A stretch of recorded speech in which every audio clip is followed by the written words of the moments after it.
Dëgjojeni pak këtë. Një zonjë që ishte një vegetariane, pra nuk hante mish, i pëlqenin derrat. Nuk i pëlqenin derrat për të ngrënë, por thjesht i pëlqenin si kafsh. Dhe çfarë bëri? Bleu 2 gica të vegjël. Dhe nga 2 pastaj ata u bën 3, e kështu me radhë 4, 5. Dhe çfarë bënte ajo? Ditë për ditë i lante, i pastronte, u vinte edhe përparse, i jepte për të ngrënë të gjithë. Por ndodhi një diçka që nuk ndryshoi kurrë. Dëgjojeni me vëmendje, sepse është vërtet shumë domethënëse.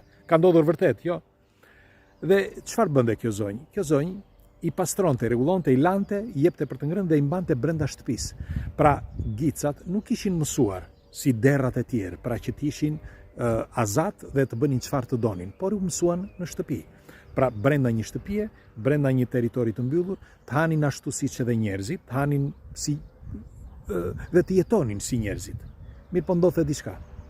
Sa po i linte zonja, e përsëris është një ngjarje e vërtet dhe unë do t'ju them se çfarë lidhje ka kjo.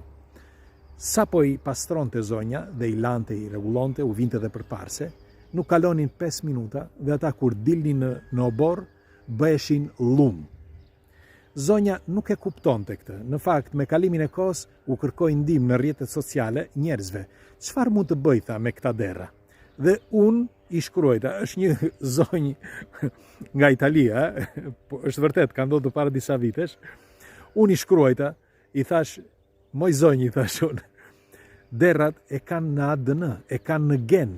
Ti bëj çfarë të duash, mund t'i pastrosh si të duash, mund t'i lash, t'i veshësh dhe t'u flasësh jo vetëm italisht, po t'u flasësh edhe shqip, ata nuk të kuptojnë.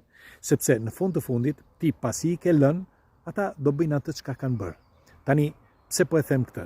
Sepse derrat nuk mund të ndryshojnë gjenetikën e tyre. Nuk mundet në një brez të vetëm, mund të kalojnë shumë breza, por jo një brez i vetëm. Sepse ai derr, me fjalë ai gic, ka lindur nga një çift derrash që e kanë bërë atë jetë dhe ka brenda ADN-s së tij. Në qoftë se mbani mend, ka një thënie shumë të vjetër shqiptare që thuhet që deri në gjeneratën e 7, me një fjalë gjenet pastrohen. Por brenda kësaj gjenerate janë pothuajse të familjes, e keni dëgjuar këtë apo jo? Kështu që në qoftë se nuk do të kalojnë të paktën 3 apo 4 breza, nuk mund të ndryshojë gjenetika e një derri. Po ashtu edhe i njeriu.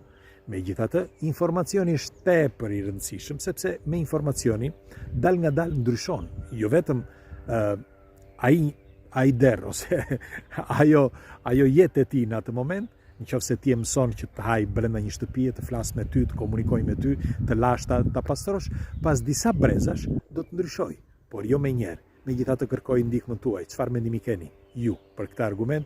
Dhe